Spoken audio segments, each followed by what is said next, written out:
Right then, I'm really happy to welcome a #1 New York Times bestselling author to the show. He's been writing for a number of years about sports and pop culture for the likes of Grantland and The Ringer, amongst other publications. And his previous books include Basketball and Other Things, Movies and Other Things, and Hip Hop and Other Things. And his new book, Expensive Basketball, is already a New York Times bestseller. It is out right now. It is fantastic. Shea Serrano, you are very welcome to the show. How are you doing? What's up, my friend? Congratulations on once again hitting bestseller status. It feels that you put pen to paper on something and the entirety of the United States wants to hear what you have to say. Well, I'm happy to write things that hopefully people want to read. What is this accent that you have? I'm very curious. What accent? It's an Irish accent, Shay. That's what I thought. That's what I thought. It's a pretty neutral one, to be fair. Talk to us about Expensive Basketball and what the concept actually means.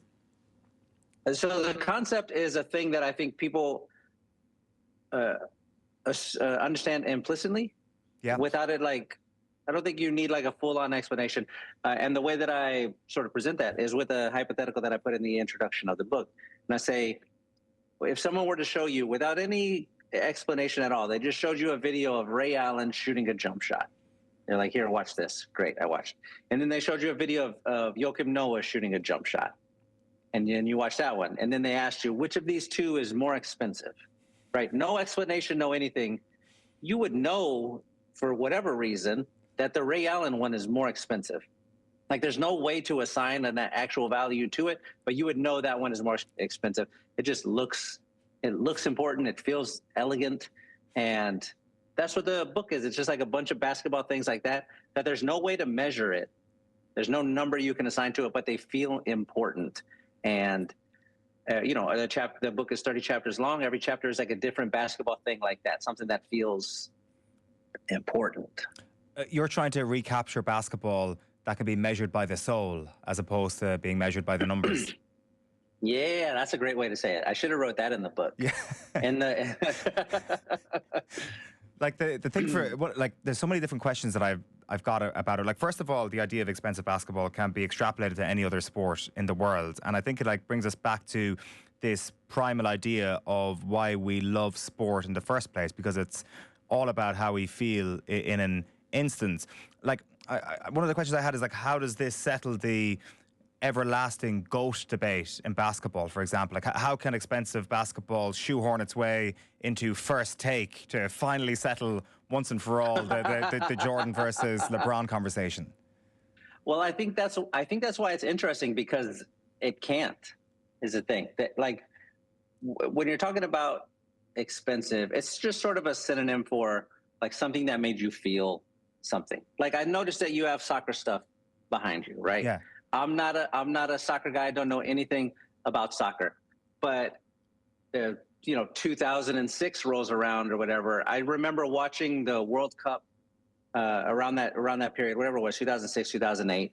I remember watching it and seeing Italy, the team that plays for Italy, and for whatever reason, I don't know why, my eyes are just drawn to the same guy over and over again. And I'm like, who is this guy? Somebody named Fabio Cannavaro. Right. I have no idea. I don't know anything about his career, but he just was moving on a way on the pitch that was compelling to me and interesting to me. And then you start researching and you find out oh, that's why he's one of the best defenders who has ever lived, or whatever the backstory was. But that's what we're talking about here. You watch a thing, you don't have to have any experience watching basketball to see a clip of 10 players running down the court and know, okay, one of these guys, his name is Magic Johnson. Who do you think it is? Your eye would just automatically go to the guy who's oh, it's got to be that guy. You know what I mean? It happens in every sport. Tennis, I don't know anything about tennis, but I know when Nadal swings a racket, it looks different. It feels different. That's what we're talking about here. So there's you can't use it to go oh, this is the greatest of all time, because anybody who has that conversation wants to throw a number in there. And this is sort of the opposite of that. You just go, I feel it. Yeah. And 2006 and that World Cup is, well, first of all, by the way, getting Shea Serrano to talk about Fabio Cannavaro is a high point for sports culture all over the world. So I'm glad we've had that moment. But 2006 is a sweet spot for maybe people my age in terms of nostalgia in sport. So where does nostalgia actually sit in your concept of expensive basketball? Because I feel more about things that are nostalgic? Are things from our childhood or from the prime nostalgia years automatically more expensive? They will feel like that to like each individual person. There's like an actual scientific basis for this exact thing. Like around the age of 14 is like the most formative period of a person's life with regard to like the way they absorb pop culture, right? Which is why you have an affinity for like music that you listened to when you were in the 7th grade, or an athlete who you watched, or a movie that you watched. Like that stuff just, because at the time, like that is the most important thing in the world to you. Like that's all you care. All I wanted to do was like watch Bloodsport and listen to NWA or whatever. You know what I mean? Like it just felt a little bit differently. So nostalgia definitely plays a big part of that. Kids who are watching basketball now for the first time, like in 20 years, they're gonna feel about SGA like the way that I feel about Reggie Miller, and that's like the cool cyclical nature of fandom. Can you be too good to be considered in this category? Like I know, and everybody who follows your work knows that you're a San Antonio Spurs fanatic.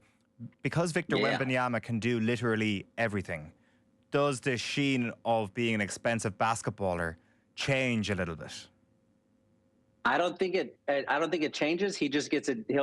Hopefully will get a different designation. Like he will, in the best case scenario, end up in the LeBron, Michael Jordan conversation. Yeah. Right now, when you mentioned greatest of all time, like those are the two names that always come up no matter what. It's always LeBron and Mike. It's those guys, and then everybody else. Everybody else can play for third place. Kareem Abdul-Jabbar can play for third place. Kobe, Shaq, Tim Duncan, whoever else you want to name, they're all playing for a place that's not number one. Number one is between those two guys. So best case scenario, if we could add his name into that, where you have to say 3 names now instead of just 2, I mean, come on, sir, come on. Stephen A is getting rich as a result of that addition to his morning debate. When it comes to Tim Duncan, I love your chapter on him and the way in which you perfectly describe almost the reluctant nature that he would devastate opponents and opposition teams. There's kind of a gentle, nonchalant nature to Tim Duncan and his greatness. Talk to us a little bit about Duncan. Yeah, that's exactly right. Tim Duncan would do things on a basketball court with no ceremony, with no celebration. He would just go out there and lean on you and lean on you and lean on you, and then you break, and then he wins, and then he goes home, and that's it. Like that was his whole career. That's how he retired. Nobody knew he was going to retire. Like if you look at his career versus Kobe's career, Kobe's final season, he was like, "Hey, everybody, this is my final season. Come get one last look at me if you want to see me play basketball again." We had a whole season-long celebration of Kobe all the way up to the final game of his career. Tim Duncan, you had no idea that was going to happen. He just went into the tunnel after a game one day against the Thunder and then never came back. And that's, you know what I mean? And that's how he played basketball. That's how that's what he rooted his dominance in, was this sort of, I'm not going to say anything. I'm just going to do the thing I need to do. And that's it. And so as a basketball fan, watching him for 19 years, to know that you're getting that every single night, no matter what, every single night he's going to go out there and he's going to affect all the facets of the game. Every single time he steps on the court, that endears him in a way that, only the very best players can do. You walk into every arena and the other team is afraid of your guy. They're game planning for your guy, and it doesn't matter. And that's I think that's just a really special thing. Obviously, the success of the man and the greatness of the man is the reason why he occupies that place in your heart as a Spurs fan. But you also point out the connection between you and your father as a result of having an athlete like Tim Duncan to root for. And I think that's part of this conversation as well. Like if we talk about nostalgia as one thing, it's the closeness that we feel with our family members when it comes to sports people that are representing, say, the town that we're from. Because I know you were born in San Antonio. Maybe I think you live in Houston now, but I mean, San Antonio you were of that place, and Tim Duncan is of that place, and your father is of that place, and it's something that connects you all. Yeah, that's absolutely right. You assign this sort of intrinsic value to a thing because you have these memories attached to it in your brain. Like when I think about Tim Duncan, my my dad is the first person I think of, just because of how many games we watched together. I think of how many like times we talked about him or didn't talk about him or whatever. But if you talk to a person about a player that they love, who's like a whatever sport, tell me about this player that you love. Inevitably, what's going to happen is they're going to start talking about that player, and then they're going to tell you, yeah, me and my brother were at the game, and something like that always happens, no matter what. Me and my buddies were at the bar when this thing happened, and we're all screaming or crying or whatever it is. It just connects you to other people in a way that you maybe wouldn't have otherwise. Like my dad is like, he said 25 words in his whole life, and 9 of them were about Tim Duncan. You know what I mean? We just would sit there and be together forever, and that's the relationship. But because of that, like, you care more about Tim Duncan or whoever your favorite player is. You care more about them, not because they were like winners and they gave you like a chance to go sit at a parade, but you care about them because it's attached to this other person who you like, your life is sort of rooted in. Yeah, and it's amazing how somebody like that can just hack open a whole new aspect to somebody. Like, I'm not sure what it's like in Texas, but certainly the Irish male isn't exactly the most emotionally forward-looking person out there. But sport somehow manages to get in under there. Yeah, the Mexicans are right there with y'all, where we're like, not going to talk about this. Yeah. We'll never say the thing. But I'm sitting here next to you. I remember one time my dad said, like, you don't need to know anything about me other than the fact that I love you, and I'll answer the phone whenever you call. And I'm like, you know what I mean? Like, that was our whole relationship. That's our whole relationship now. I call my dad on Father's Day. I'll show you the log. The call is 42 seconds long. Like, it's just like, hey, what's up? I love you. I love you too. All right, see you later. You know what I mean? That's just what it is. We're right there with you. How many of those 42 seconds are spent talking about the Spurs? Probably 41 of them. Can I ask what it is? What is? I presume your dad was watching Wanyama last night. It feels that every time he plays a game, there's a whole new stats line that comes up about him.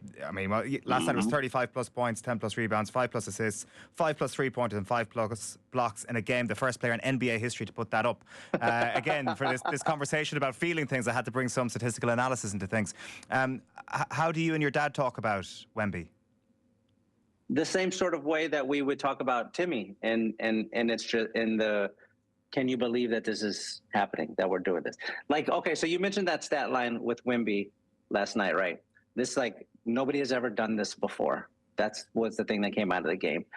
But after the game was over, when I talked to my dad about it the next morning, or, I just came back, like I was in another interview talking about Wemby, like, nobody is going to mention the numbers, or nobody's going to remember the numbers. What we're all going to remember is the moment at the end of the game when he's got the ball at the top of the key and he waves everybody off. Like, he's just going, I got it. Waves everybody off and then hits the game-winning 3. And you're filled with like, oh my God, he's the guy. He's Neo in the Matrix. I'm watching him deliver on the promise of his potential in real time. Like, it's that feeling.